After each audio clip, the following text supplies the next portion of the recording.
Enquanto as notícias continuam esquentando sobre uma possível invasão terrestre pelos Estados Unidos contra o Irã ou algum tipo de operação terrestre, ainda tentamos falar sobre negociações de paz e planos de 15 pontos ou 14 pontos, planos de 6 pontos.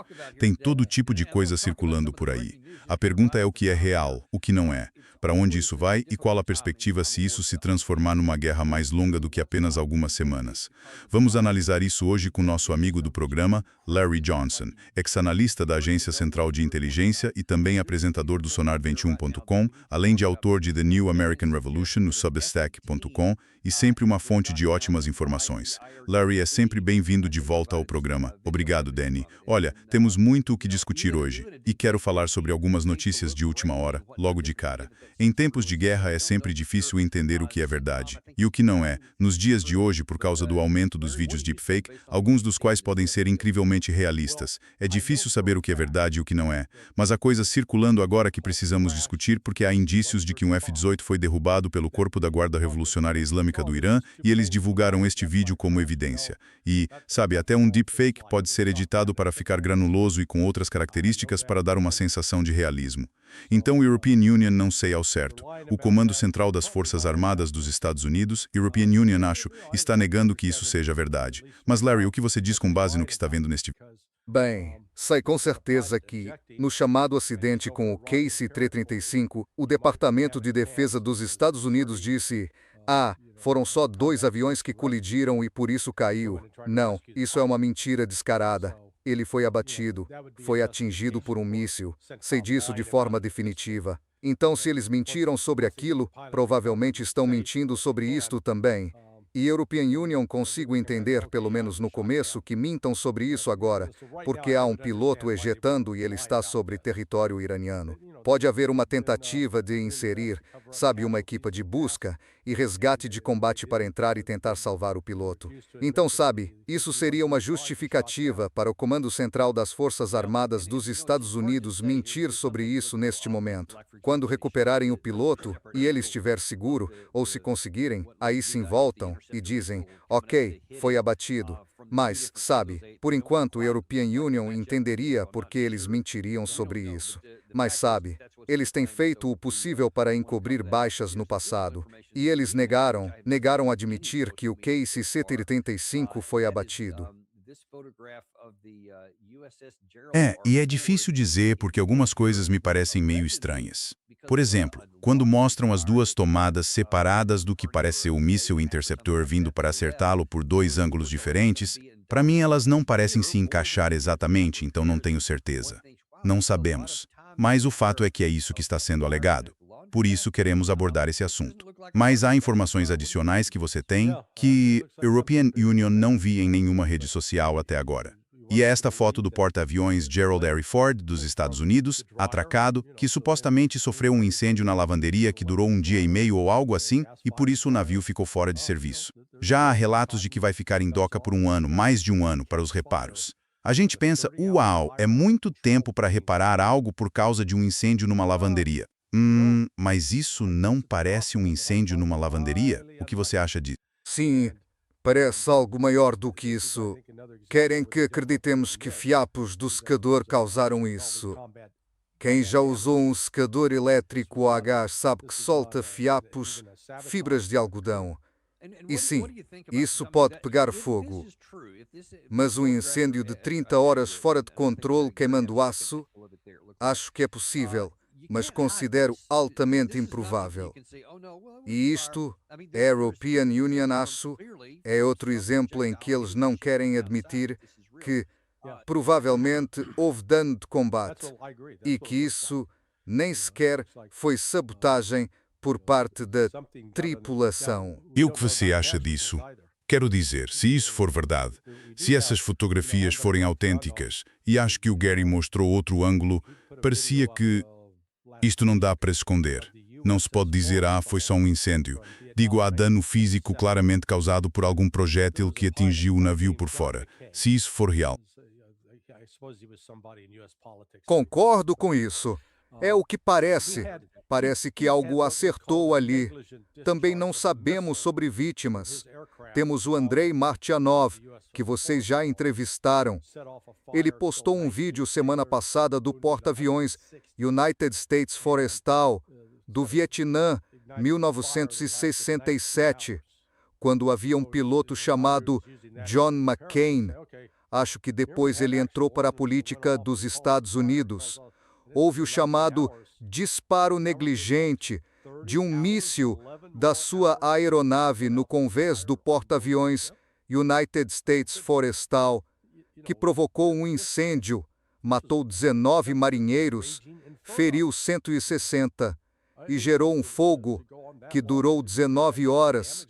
Então o Nandri usou isso como comparação para dizer: aqui houve munição que explodiu, causou incêndio e levou 19 horas. E agora nos dizem que levou 30 horas, 11 horas a mais, para apagar esse incêndio a bordo. Meu Deus, isso parece ter sido um inferno. Para durar tanto tempo e causar esse tipo de dano. E depois eles ficam dizendo: ah, não foi nada, só um incêndiozinho, sabe? E como você concilia isso com o fato de que vai levar mais de um ano no estaleiro para fazer alguns reparos? Algo não está batendo aqui. Então, dá para sentir bem quando o governo está mentindo para você. E neste caso, não há questões de segurança operacional em jogo. E ele aparece dizendo: sim, esse porta-aviões está basicamente perdido. É o porta-aviões mais caro do nosso arsenal. E está, sabe, fora de serviço. Este é o primeiro do seu tipo. Era para ser o carro-chefe e agora entrou no porto mancando por qualquer motivo. E já não é mais o carro-chefe. Quero falar sobre outra coisa. Desculpe, ontem à tarde houve uma coletiva na Sala Oval. Não lembro qual era o objetivo principal, mas, claro, sempre perguntam sobre outras coisas, como a guerra aqui, e o presidente Trump fez várias declarações. E o que realmente me chamou a atenção foi o secretário da guerra, Pete Hegseth, falando algumas coisas. Quero mostrar aquele vídeo aqui. Tenho certeza de que vocês já viram, onde ele basicamente diz que temos as forças armadas mais incríveis da história do mundo e que derrotamos essa grande força iraniana moderna. E aí ele já usou o passado. Derrotamos.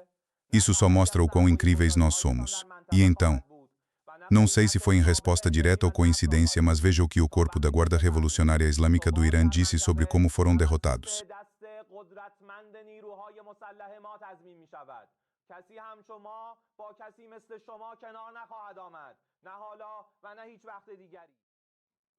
And there you see that sounded like a loser right there, man. He sounded defeated.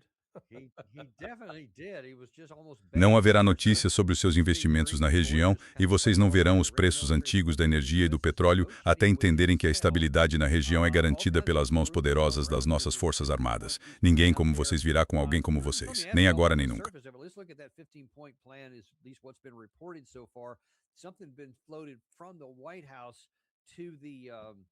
E soou como alguém derrotado, cara.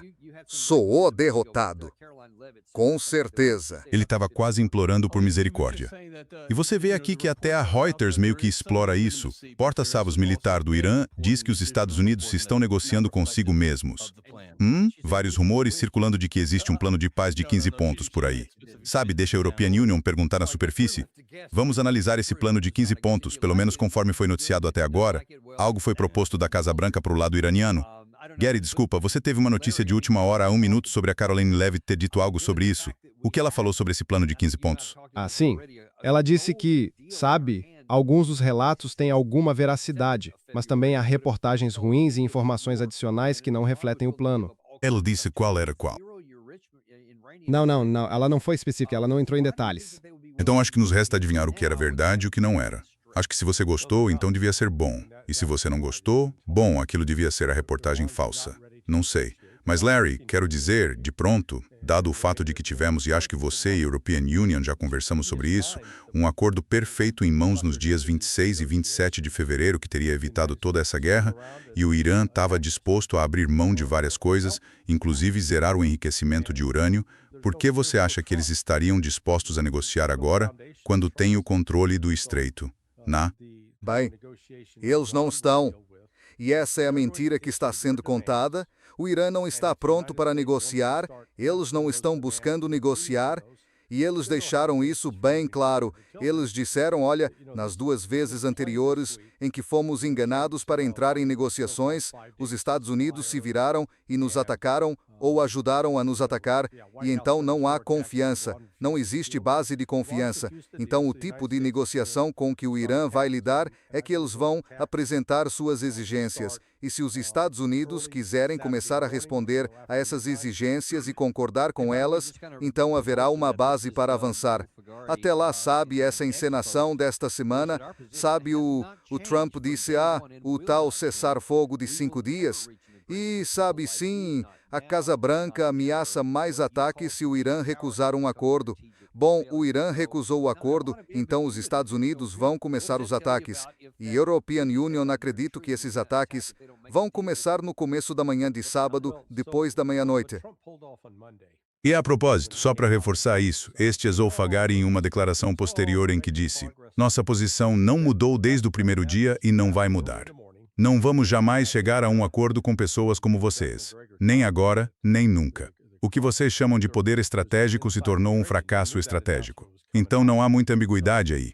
Então o que isso lhe disse a manchete anterior for verdadeira, de que vamos atacar se eles não fecharem um acordo? Quer dizer, o que vem por aí? Bem, o que o Trump fez na segunda-feira, quando apareceu todo otimista, estamos em negociações, estamos progredindo.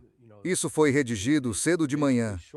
E European Union, acho, você e Doug McGregor falaram sobre isso, a corrupção, que houve algum uso de informação privilegiada. Eles sabiam que esse anúncio estava vindo, então o mundo pensava que o preço do petróleo ia continuar subindo. E esses caras apostaram, não, vai cair. E eles fizeram uma previsão de onde o preço do petróleo iria ficar. E basicamente, apostaram na queda. E eles ganharam dinheiro, porque o objetivo de Trump tinha 2 propósitos: impulsionar o mercado de ações, baixar o preço do petróleo. E os investidores em Wall Street foram tolos o bastante para acreditar nisso. O que ele estava dizendo era: sim, estamos em negociações com os iranianos. Eles não estão ouvindo o que os iranianos estão dizendo. Porque se estivessem, o preço do petróleo ainda estaria subindo. E hoje já voltou a subir. E a bolsa ainda estaria caindo. Então isso foi pura manipulação. Não havia seriedade da parte de Trump nesse sentido. Porque o que sabemos agora é que, no dia 12 de março, começou uma massiva ponte aérea a partir de bases militares de operações especiais dos Estados Unidos. Do dia 12 de março até, vamos ver, o dia 23. Então, nesses 11 dias, houve 35 voos de C-17 partindo dos Estados Unidos para 2 bases na Jordânia e uma base em Israel. De onde estavam decolando? Bem, foram para Hunter Army Air Base, na Geórgia. Essa base abriga um elemento da Task Force 160, os Night Stalkers, e também abriga o 75º Regimento Ranger, 1º Batalhão. Vários desses voos saíram de lá. Um C-17 comporta apenas 104 soldados prontos para combate. Então, se você tem 4 voos, talvez 2 levem cerca de 200 soldados, pelo menos um contingente de companhia, talvez 2. Eles foram para a Joint Base Lewis McChord, de novo a principal base do 75º Regimento Ranger. E lá está o segundo batalhão do 75º, acredito, European Union. Foram para Fort Bragg, sede da Delta Force e da 80ª McCloa Divisão Aerotransportada, decolando da Oceana Air Station. Quem está lá, hein? Dum Neck, na Virgínia, é o SEAL Team 6, e ali estão todas as equipes SEAL da Costa Leste. As equipes SEAL 2, 4, 8 e 10. Outro voo, Fort Campbell, no Kentucky. Essa é a sede do Regimento Aéreo de Operações Especiais, também conhecido como Task Force 160, os Night Stalkers. Na minha experiência, quando se vê esse tipo de movimentação, só pode ser uma de duas coisas: ou é um exercício, ou é uma missão real. European Union, não vejo isto como um exercício.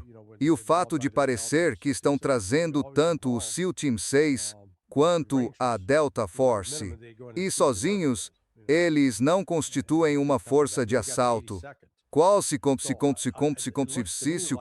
Eles são bons, sabe, em resgatar reféns, esse tipo de ação. Mas, de algum modo, estão sendo acionados. Mas estão sendo acompanhados pelo 7º Regimento Ranger. E lembro que em todos os exercícios que roteirizei, quando envolviam a Delta ou o SEAL Team 6, sempre se incluía os Rangers. No mínimo, tomam um aeródromo e o protegem. E aí entra a 82ª. Parece-me que é isso que está acontecendo nesse período de 5 dias. Isso começou em 12 de março. Em 13 de março, Trump ativou a 13º EPIMOIS, Unidade Expedicionária da Marinha. Eles começaram a zarpar. Quando chegam à área de operações, na sexta ou no sábado. Isso é bem no fim daquele período de 5 dias. A 10º EPIMOIS, Unidade Expedicionária da Marinha, vem cerca de uma semana depois. Um cenário que consigo imaginar, já que estão trazendo vários elementos do Regimento Aéreo de Operações Especiais, não é apenas uma unidade.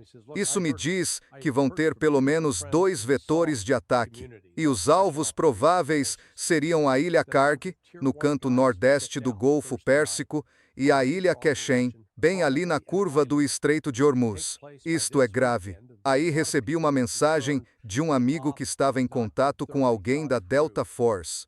Um dos amigos dele contou: ouvi de 2 amigos nas Forças de Operações Especiais que um grupo de operadores de nível 1 partiu na noite de quinta para uma grande operação, provavelmente numa ilha, planejada para este fim de semana, e muita gente estava preocupada de que a operação não tinha sido bem pensada e que eles ficariam muito expostos. Um sujeito disse que não houve nenhum esforço para montar uma força de bloqueio.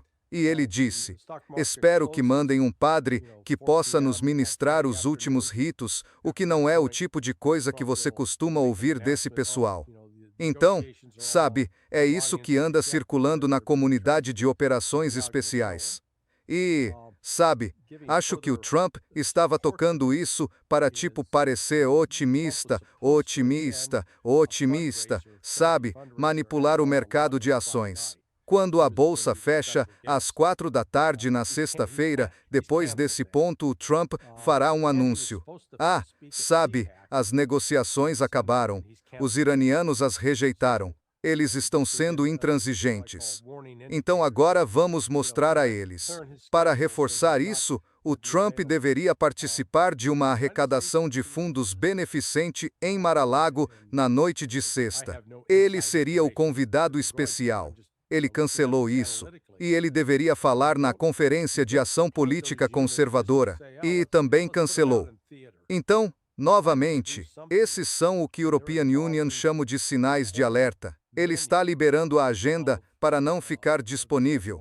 Se os Estados Unidos seguirem com isso, e de novo, European Union não tem informação privilegiada de que vão, mas estou apenas olhando isso analiticamente. Você não desloca essas unidades só para dizer: vamos colocar olas na área. Eles estão planejando fazer algo e estão envolvendo todo o repertório da comunidade de operações especiais.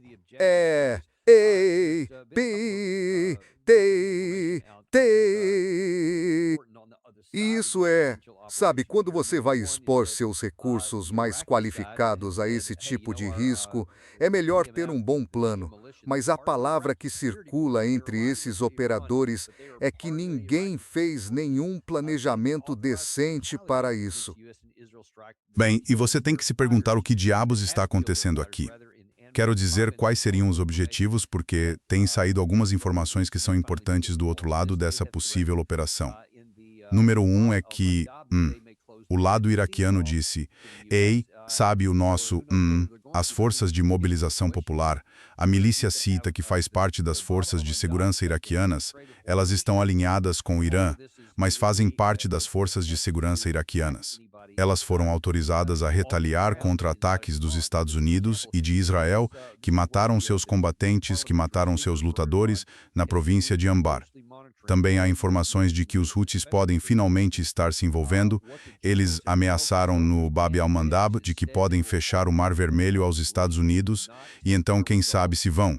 Você poderia ter uma situação em que o Bab al-Mandab fosse fechado, o Estreito de Hormuz fosse fechado, e tudo isso se tentarmos atacar alguém no terreno dentro do Irã. Porque, por exemplo, e isso é o que o presidente do parlamento do Irã disse, estamos monitorando de perto todos os movimentos dos Estados Unidos na região, especialmente destacamentos de tropas. O que os generais estragaram, os soldados não podem consertar. Em vez disso, eles cairão vítimas dos delírios de Netanyahu. Não testem nossa determinação em defender nossa terra. Sabe, já vimos muitas vezes quando Zelensky, por exemplo, na guerra entre a Rússia e a Ucrânia, fez muitas bravatas e afirmações bem grandiosas que nunca conseguiu cumprir no campo de batalha. Você vê o lado iraniano sendo parecido com isso, ou eles conseguem cumprir algumas dessas bravatas? O Irã pode tornar essas ameaças muito reais. Sabe, isso é o que não faz sentido. Sabe, já vimos a velhinha da Carolina do Sul, Lindsey Graham. Ele vem falando sobre a necessidade de tomar a Ilha Karg. O general Kellogg, sabe, o Capitão Crunch, da administração Trump, também tem sugerido isso. E por quê? Por quê? Bem, o Irã bombeia uma quantidade significativa de petróleo de lá, da Ilha Karg, e isso é entregue à China e a outros lugares.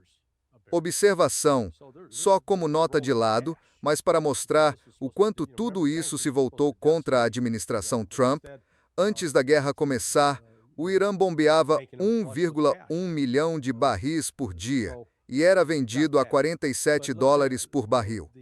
Hoje, eles estão bombeando 1,5 milhão de barris, ou seja, um aumento de 400 mil barris, e estão vendendo a $97 por barril.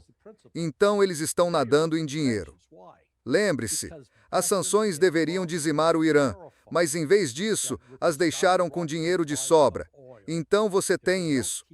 Mas digamos que a razão pela qual Scott Bassett e Trump levantaram as sanções ao petróleo do Irã, lembre que se aplicam sanções para controlar o país, para tentar forçá-lo a fazer a sua vontade. Não funcionou, mas esse era o princípio. Mas agora vocês estão levantando as sanções.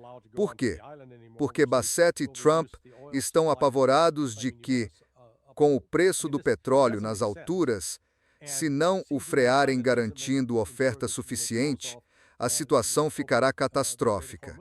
Então, a escolha passa a ser atacar a ilha, tomar o controle daquele petróleo, que o Irã então pode cortar e não permitir mais que entrem na ilha, o que reduziria a oferta de petróleo que vocês dizem querer manter. Quero dizer, isso não faz sentido. E ocupar essa ilha não garante que vocês controlem o Estreito de Hormuz. Na verdade, é o contrário. Se você olhar para Karg, os iranianos já disseram, se vocês fizerem isso, vamos minar todo o Golfo Pérsico, não apenas o Estreito. Nenhum navio estará seguro. Eles vão fechar tudo.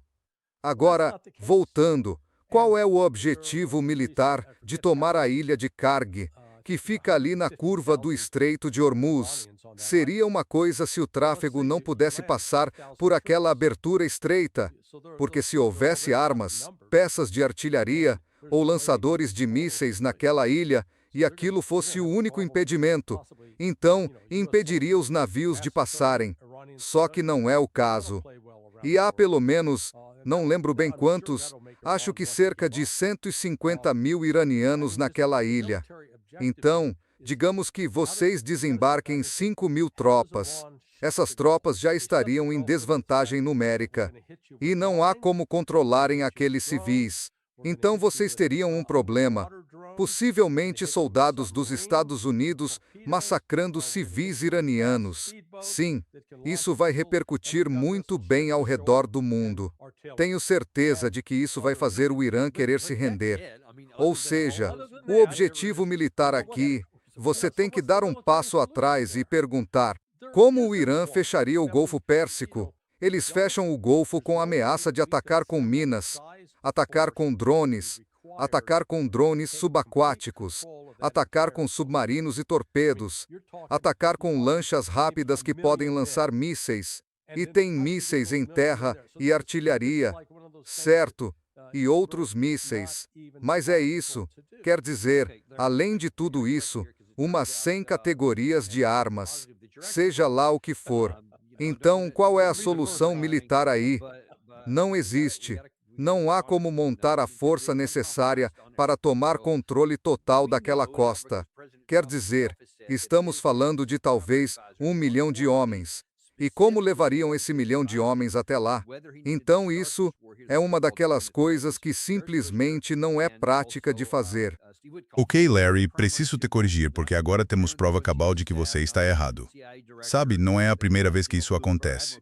Mas enfim, nós temos essa prova. Temos que ser honestos, sem intimidação e sem concessões em tudo. Então, sabemos agora porque o próprio presidente Donald Trump afirmou ter consultado seus conselheiros principais sobre guerra e paz, especificamente aqueles que o aconselharam sobre a necessidade de começar esta guerra. Os responsáveis por essa avaliação de ameaça iminente foram Jared Kushner e também Steve Witkoff. Foram esses dois caras, não o presidente do Estado de Maior Conjunto, não o diretor da Agência Central de Inteligência, nem o General Cooper ou o Almirante Cooper.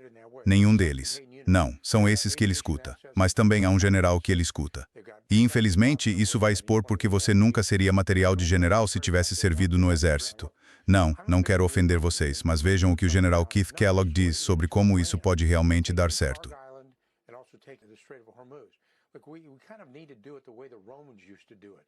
Acredito firmemente que agora só precisamos assegurar o Estreito de Hormuz, e isso se faz com 2 grupos anfíbios de pronto emprego dos fuzileiros navais indo para lá. São unidades autossuficientes. Eles contam com meios aéreos, têm meios de helicóptero. Cada um desses grupos anfíbios tem 2.500 fuzileiros navais. E eles podem abrir o estreito lá e ocupar o terreno. Olhem, European Union acredito muito em colocar tropas no terreno, não necessariamente invadir o Irã, mas tomar a ilha de Karg e controlar o Estreito de Hormuz. Temos que fazer do jeito que os romanos faziam, sabe? Legiões no terreno para assegurar o território e transmitir a confiança de que podemos abrir o estreito. Sei que há riscos envolvidos. Risco sempre existe, mas esses jovens homens e mulheres entendem o risco de tomar Karg e abrir o Estreito de Hormuz. Então eles têm capacidade para isso. Os grupos anfíbios de pronto emprego dos fuzileiros navais podem abrir a metade sul do estreito, fazer isso e depois passar a vez para talvez a divisão aerotransportada 82 ou para os Rangers para tomar a... Então aí está, as legiões romanas. Isso é o que vocês não entenderam. Vocês não entenderam o bando de caras com lanças. Boa analogia para o que vamos fazer aqui. Quer dizer, não tenho palavras que possa dizer no ar. E então o que vocês acham disso? Caramba, Desculpem, deixa o European Union só apontar. Se ele falou rápido no final, vou explicar para vocês o que ele disse militarmente. Ele disse que existem 2 unidades expedicionárias de fuzileiros navais, a 30ª Imperaria e a NSM Prêmia, e a Divisão Aerotransportada 82. Ou seja, ele está dizendo, olhem, tudo o que têm de fazer é enviar esses caras, as 2 unidades expedicionárias de fuzileiros navais para cá. Primeiro, tomar estas ilhas aqui. Depois ele falou de Kesham e European Union, presumo, porque disse na curva do estreito, certo? Depois de ter isso, você pode mandar a Divisão Aerotransportada 82 desembarcar na ilha de carga aqui em cima. E pronto, aí está, temos o controle. Não foi ele que usou o... Ah, não, desculpe. Foi o Lindsey Graham que falou sobre Iwo Jima. Sim, ele disse que Iwo Jima é 1,5 vezes maior que a ilha de Karg. Nós tomamos Iwo Jima com 70 mil fuzileiros navais e acho que houve pelo menos 30 mil baixas. cerca de 4.000 mortos e 26.000 feridos, muitos gravemente. Sim, isso faz sentido. Veja, os navios teriam que ficar a 5 ou 10 milhas da costa do Irã. Alvos fáceis. Esses navios seriam atingidos e afundados antes mesmo de conseguirem se posicionar para desembarcar os fuzileiros. E, sim, cada uma daquelas unidades expedicionárias de fuzileiros navais tem entre 2.200 e 2.500 fuzileiros. Mas, desses, só cerca de 800 a 1.000 são aquilo que se chamaria tropas de assalto. Todo o restante cumpre funções de apoio.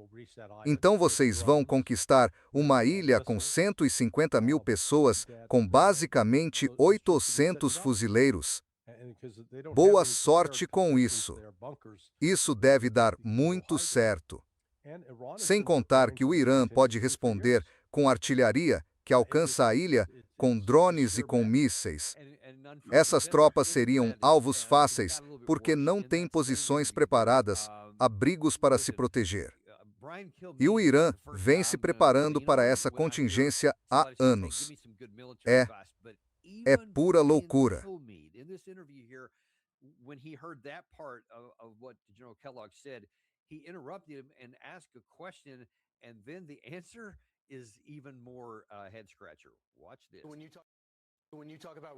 E, infelizmente, isso não é o fim da loucura. Ficou um pouco pior naquela mesma entrevista. Olha, Brian Kilmeade não é a pessoa a quem a European Union recorreria quando alguém pede um bom conselho militar. Mas até o Brian Kilmeade, nessa entrevista, quando ele ouviu aquela parte do que o General Kellogg disse, interrompeu e fez uma pergunta. E a resposta é ainda mais desconcertante. Olha só. Quando se fala de risco ao tomar uma ilha, você também se torna alvo. E eles podem tentar a sorte uma vez. Você iria para essa ilha com defesa antimíssil, com algum tipo de defesa contra drones? Ah, com certeza. Quero dizer, Mas, general, nós tomamos a ilha e conseguimos implantar algum tipo de tecnologia antidrone e defesa antimíssil para, quando chegarmos, termos alguma proteção? com certeza, mas você tem proteção com o próprio grupo de assalto anfíbio, com os navios desse grupo que estiverem lá. Além disso, você tem o apoio aéreo do grupo de assalto anfíbio e do Corpo de Fuzileiros Navais dos Estados Unidos que estiver lá. Tenho grande confiança em nossos homens e mulheres nas Forças Armadas, especialmente no Corpo de Fuzileiros Navais, de que eles são capazes de fazer esse trabalho. Mas acho que é um esforço em duas frentes. European Union, simplesmente não acho que você possa só abrir o estreito. Você também pode ir contra uma ilha portuária que é basicamente um elo vital da economia. Sou do tipo que acredita nisso. Sei que você está falando de pôr tropas em terra e as pessoas reagem negativamente e ficam ofendidas. Mas o fato é que ao longo da história a única forma de resolver é colocar tropas em terra. A todos esses que se escandalizam, quem se importa? Quero dizer, European Union, sei que haverá algumas baixas e... Bem, todas aquelas tropas, todos aqueles homens e mulheres. Quero dizer, eles estão tranquilos com isso. Sem problema. Mas se você não tem tropas em terra, ele está falando só de conceitos aqui. Ah, sim, os navios dos fuzileiros do grupo de assalto anfíbio têm defesa aérea, claro, isoladamente. Claro, e numa simulação de computador. Sim, sem problema. Mas veja, quando você fala disso, eles vão ser alvos fáceis, como você acabou de dizer. Não vai demorar para que eles não consigam prover defesa aérea nem para si mesmos, muito menos para alguém numa dessas ilhas. E o que acontece depois? Mas deixa a European Union te perguntar, quais foram suas impressões sobre a frieza com que ele meio que desprezou baixas que poderia... Você lembra daquela cena de Titanic, em que Leonardo DiCaprio e Kate Winslet estão na proa com os braços abertos? Quero pegar o Kellogg e colocar a cigala à proa de um desses navios de desembarque, sabe, no convés de helicópteros de um navio anfíbio de desembarque. Esse é um dos navios anfíbios que transportam o Corpo de Fuzileiros Navais dos Estados Unidos. Coloque Cole na ponta. Vamos ver do que ele realmente é feito, porque a verdade é que isso é chocante.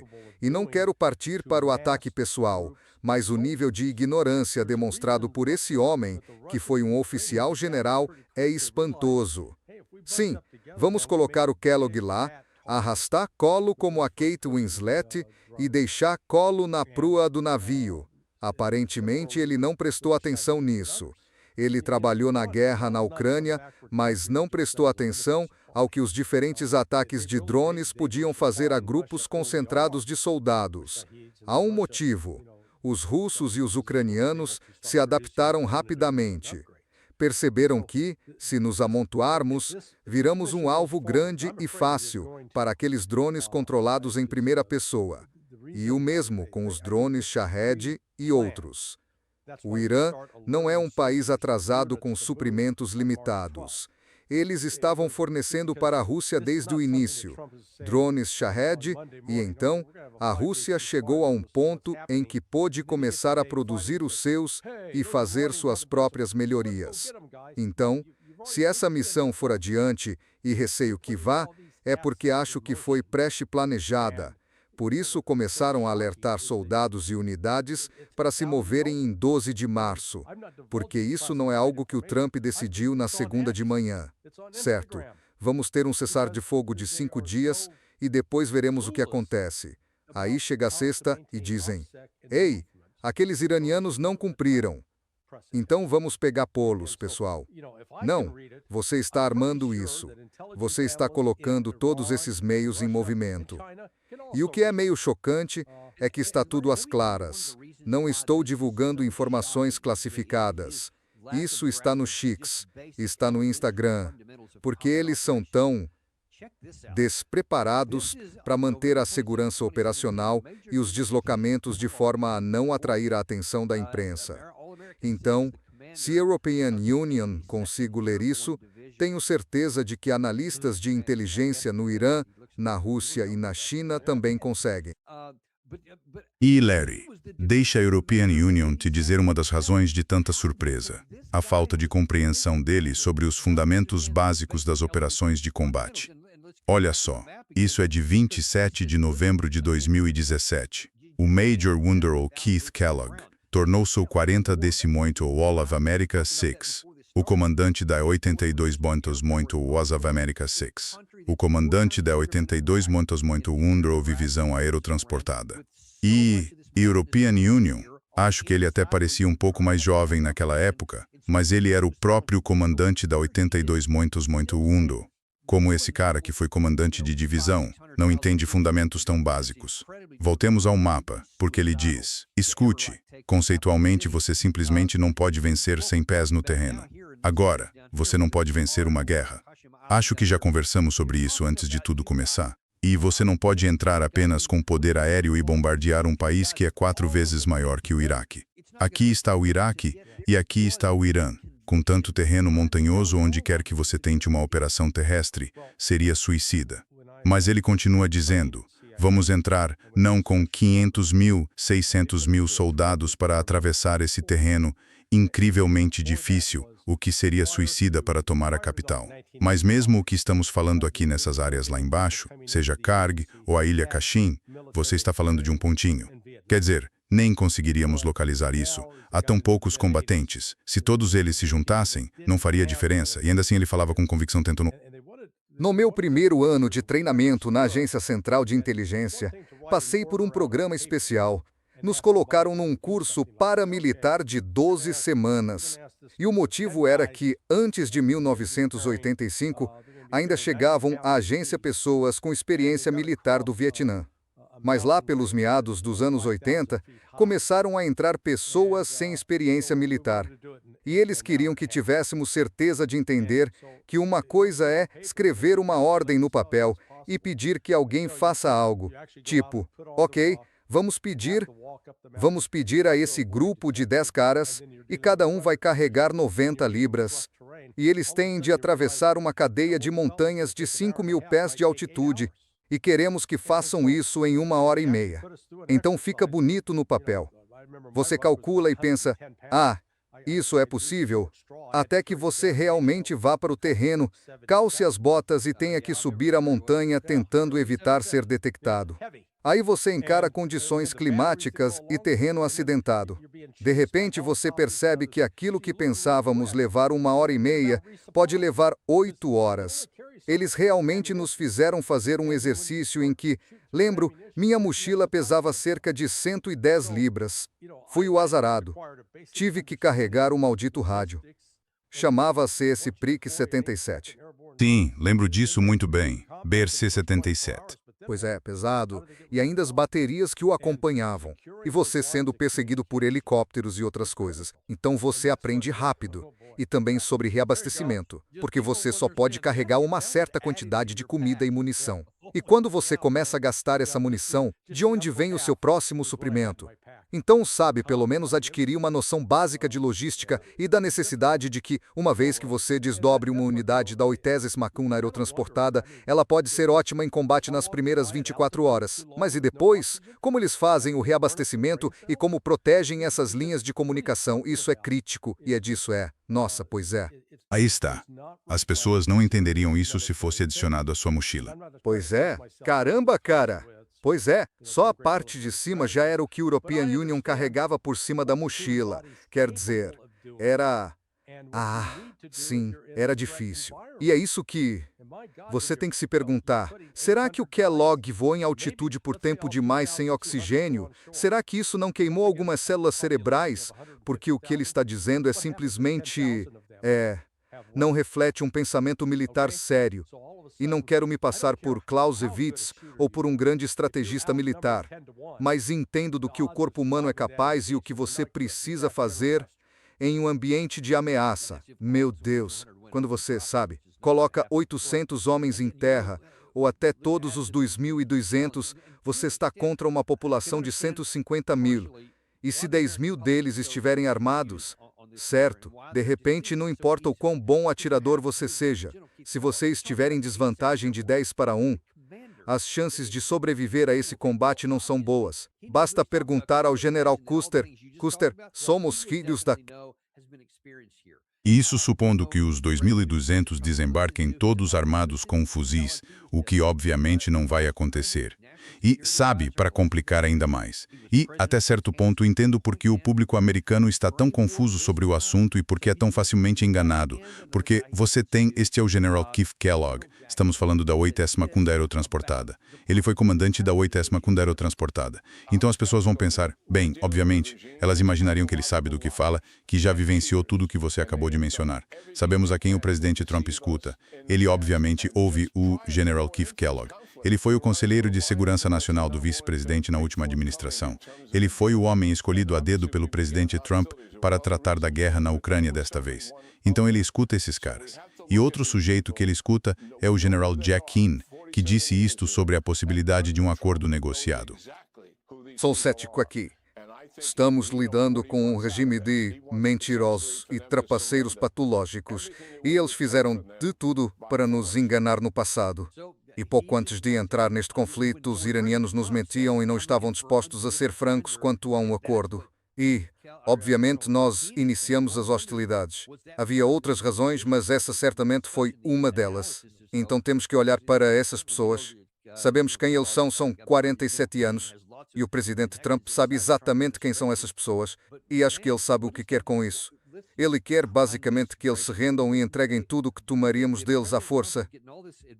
Então, ele só quer, quando o presidente Trump diz quero rendição incondicional, e é isso que o General Keane está dizendo, a gente se pergunta, isso fazia parte do processo de negociação, das discussões, da análise ou não? Porque certamente sabemos que o General Kellogg, o General Keane tem muitas ligações dentro da administração do presidente Trump. Mas, cara, o que é isso? Tente ser um pouco generoso e diga, você acha que o presidente Trump está recebendo todo esse conselho? E, a propósito, tenho que acrescentar mais um. Ted Cruz recentemente assumiu o crédito de ter sido quem convenceu Trump a entrar nessa guerra. Ele se gabou disso no fim de semana. Acho que foi. Se é de pessoas assim que o presidente Trump está recebendo conselhos, podemos nos surpreender que ele esteja tomando decisões como as que parece estar tomando agora com essa operação terrestre. Não. Quero dizer, ele contou um monte de mentiras, como ficou evidente no que Jack Keane estava dizendo. Não foi o Irã que, em 26 de fevereiro, em Genebra, prometeu, sim, vamos ter progresso nas negociações. Estamos dispostos. Aqui está o que estamos dispostos a fazer. Estas são as concessões que estamos dispostos a fazer. Não foi o Irã que lançou o ataque contra nós 2 dias depois. Fomos nós. E ele fica falando, o Irã tem nos atacado há 46 anos. Bom, isso de novo é mais uma mentira descarada. E voltemos a setembro de 1980. Jimmy Carter era o presidente. Zbigniew Brzezinski era conselheiro de segurança nacional. Tínhamos reféns americanos em Teherã.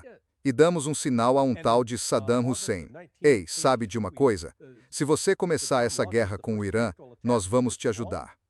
Isso vai tirar um pouco da pressão de cima de nós e talvez deixar os iranianos dispostos a negociar pelos reféns. Então Ronald Reagan assume 4 meses depois e manda um cara chamado Don Rumsfeld a Bagdá, que aperta a mão de Saddam Hussein e diz: "Sabe, Saddam, vamos fornecer alguns produtos químicos que você pode usar para fabricar armas químicas." E nós fizemos isso. E em agosto de 1983, Saddam lança os primeiros ataques químicos contra o Irã, e depois continua com mais 19 ataques químicos até agosto de 1988. Durante todo esse período, os Estados Unidos estavam fornecendo os produtos químicos. Uma empresa ficava em Maryland. E então nós estávamos levando inteligência ao Iraque, informações que o Iraque podia usar contra o Irã. E European Union conhece o cara, Walter Patrick Lang, que foi chefe da divisão do Oriente Médio da Agência de Inteligência de Defesa em um determinado momento nos anos 90. Mas na época, ele acabara de sair do posto de adido de defesa no Iêmen. E antes disso, na Arábia Saudita. Então lá estava ele levando pessoalmente inteligência aos iraquianos. Isso quer dizer que eles eram nosso representante. Eles mataram 300 mil iranianos, pelo menos. E fomos nós que os encorajamos a usar armas químicas. Então, sempre que European Union ouço Jack Kane falar essas baboseiras sobre o Irã nos atacar. Nós também então pegamos um grupo terrorista, o Mujahideen al-Qaaqi, um grupo que foi designado como organização terrorista estrangeira em 1997, apesar de ter estado ativo em ações terroristas nos 30 anos anteriores, incluindo matar militares americanos no Irã ainda sob o Shah. A Agência Central de Inteligência assumiu o controle deles em 2004. Os treinou, armou, equipou, deu-lhes refúgio seguro e depois os usou para realizar ataques terroristas no Irã. E finalmente, em 2012, Hillary Clinton e Barack Obama dizem: "Não, eles não são terroristas porque estão fazendo isso por nós." É isso que o European Union digo. Essa mentira que estão empurrando para o povo dos Estados Unidos sobre esses monstros no Irã. Os únicos malditos monstros na região somos nós. O Irã não atacou o Iraque. Nós fizemos. O Irã não atacou o Afeganistão. Nós fizemos. O Irã não atacou a Síria. Nós fizemos. O Irã não atacou a Líbia. Nós fizemos. E então levamos isso para fora do Oriente Médio. Vamos para a Sérvia. Vamos para a Somália. Somos nós que temos sangue nas mãos, não eles.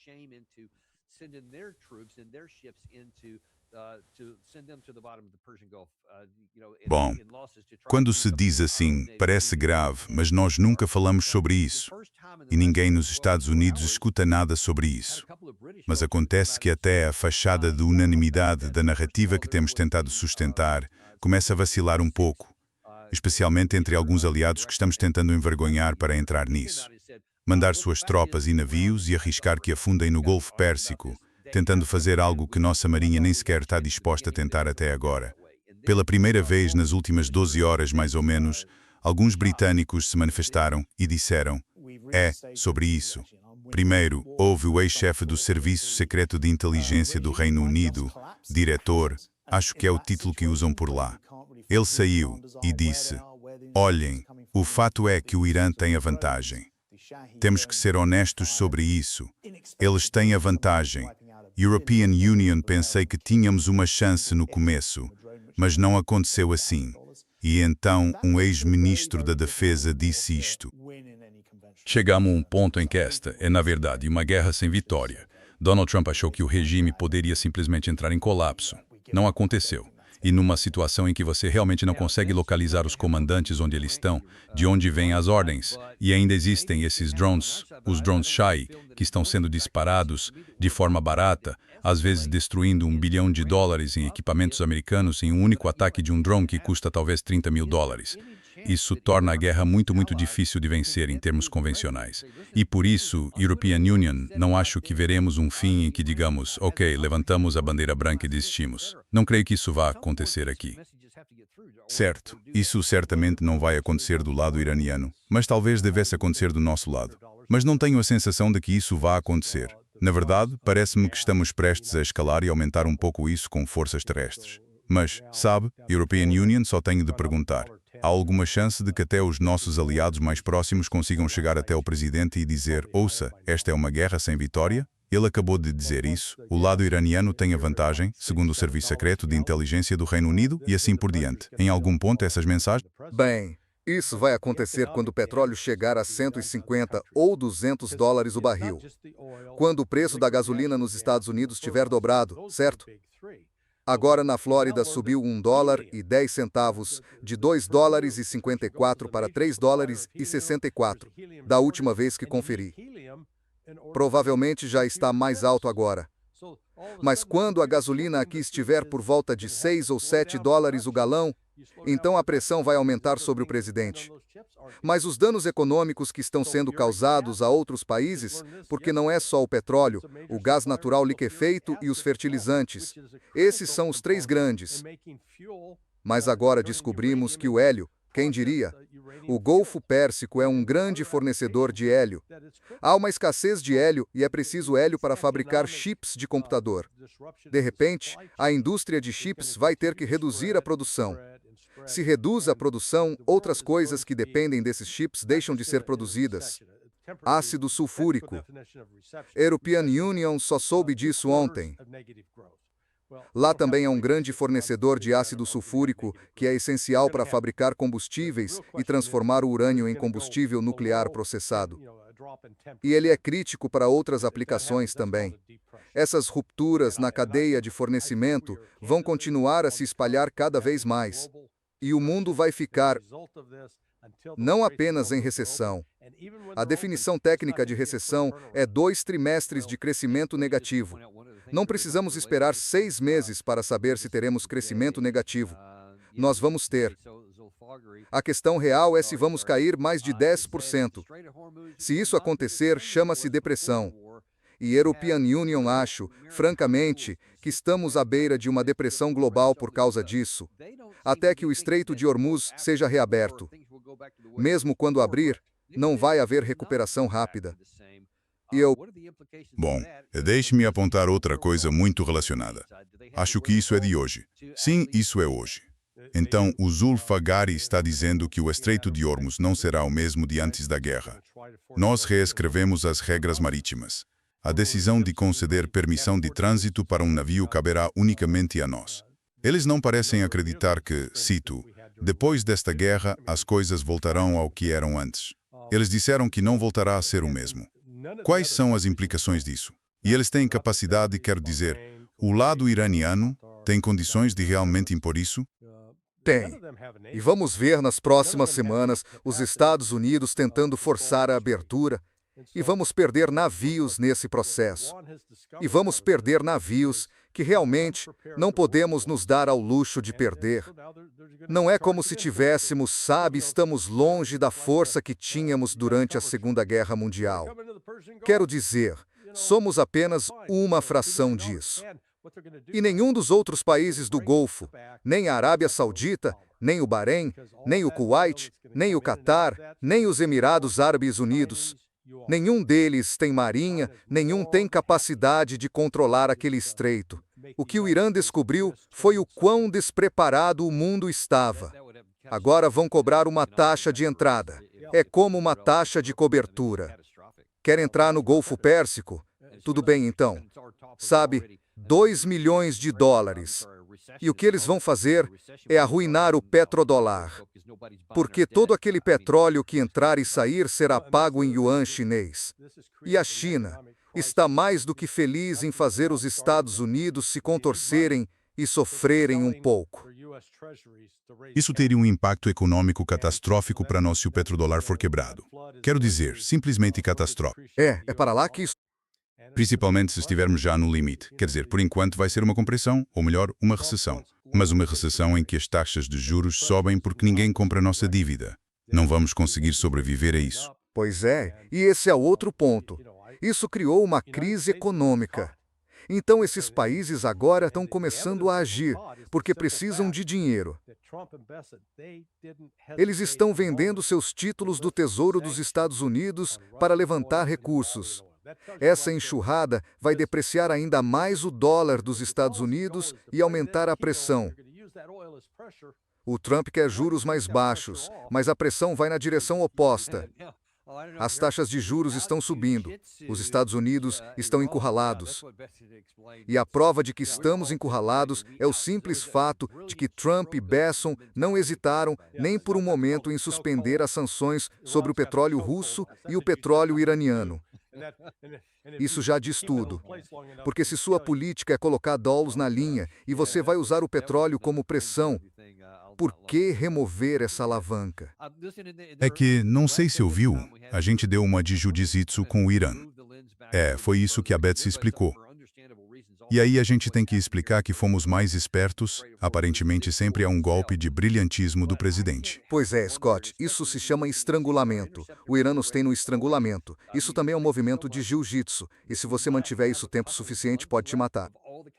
Ai, meu Deus. Sim, foi outra cena constrangedora que European Union não vou esquecer tão cedo.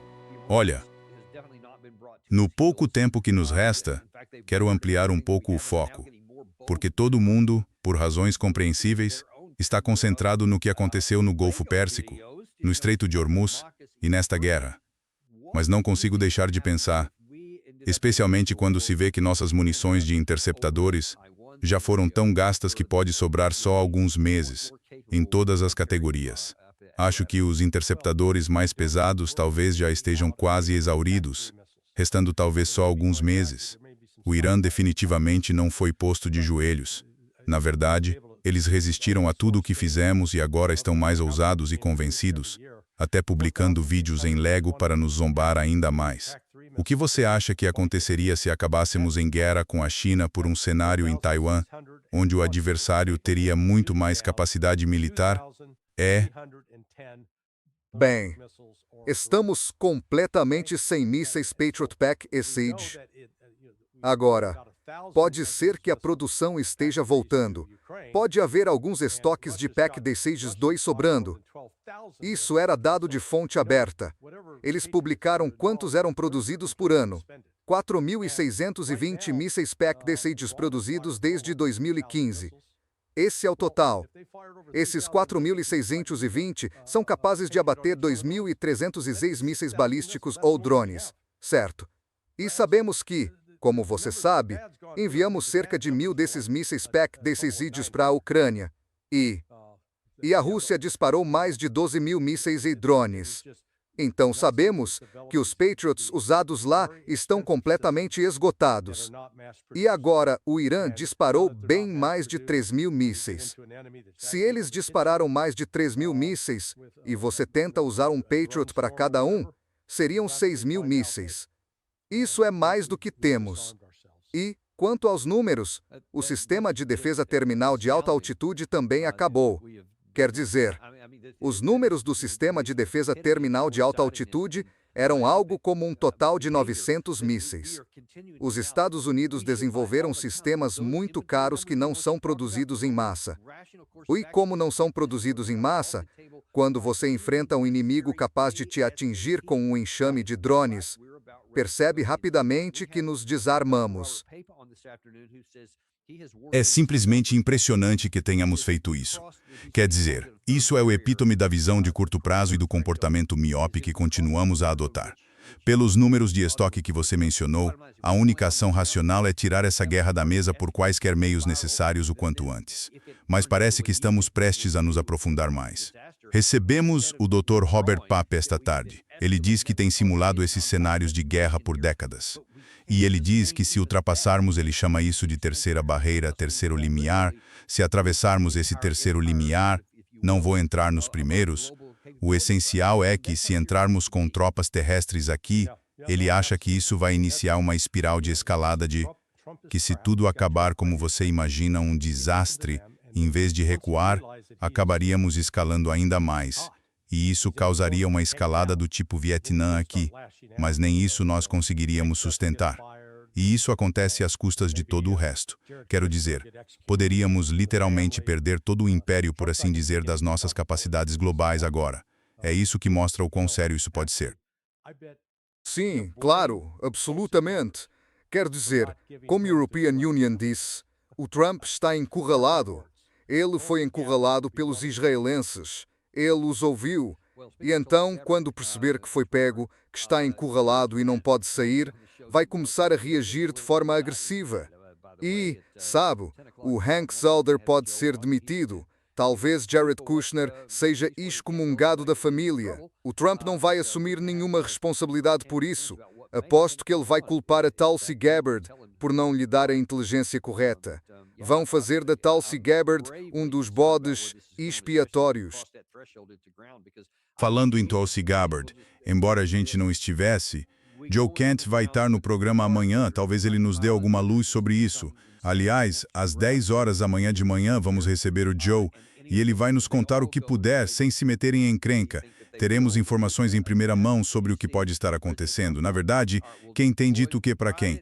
Mas, sim, estou profundamente preocupado com a direção que isso está tomando, especialmente se cruzarmos a barreira de entrar com tropas, porque imagine só, e vou deixar por aqui, entrarmos com tropas, seja por ordem direta, por precaução, ou por alguma tentativa insana de capturar material nuclear em algum lugar, qualquer uma dessas operações, se acontecer do jeito que pensamos, será um desastre. Você consegue ver o presidente Trump dizendo, certo, rapazes, nós tentamos?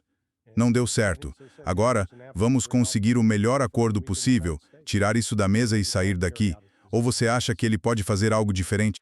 Não, acho que ele tenderia a dobrar a aposta, sabe? Esse é o tipo dele. E, nesse ponto, vai ficar perigoso. Mas veja, European Union, consigo ver a China... A China está feliz em incentivar isso, porque sabe que os Estados Unidos não escondem o desejo de derrotar e destruir a China. E os chineses estão vendo aqui uma ótima oportunidade para enfraquecer ainda mais os Estados Unidos, para que não possam concretizar seus planos contra nós. E, se parte da inteligência que recebi for verdadeira, os russos estão pensando em lançar uma ofensiva no final da primavera ou início do verão, especialmente na esteira do que pode acontecer no Oriente Médio. A Ucrânia ficará à deriva. Sim, a Ucrânia está perdida. Estamos, sabe, numa verdadeira enrascada. Assim como Israel, porque o Irã reconhece que agora tem a vantagem e, apesar de todo o discurso otimista de Pete Hegseth e outros, o Irã pode continuar a nos desmontar pedaço por pedaço. Bem, infelizmente acho que vamos descobrir. E, de qualquer forma, sempre agradecemos por tudo, como sempre. Temos algumas notícias de última hora, na verdade. E sobre a possibilidade de ação neste fim de semana. Bom, o Babylon Bee foi o primeiro a noticiar isso, no entanto. Mas os soldados receberam Crocs. Assim o Trump pode dizer que não colocou tropas no terreno. Isso. Sabe de uma coisa? Graças a Deus pelo presidente Trump. Movimento genial, se posso dizer. Me lembra quando ele comprou aqueles sapatos Florsheim sem $45 para todos os... Lembra disso?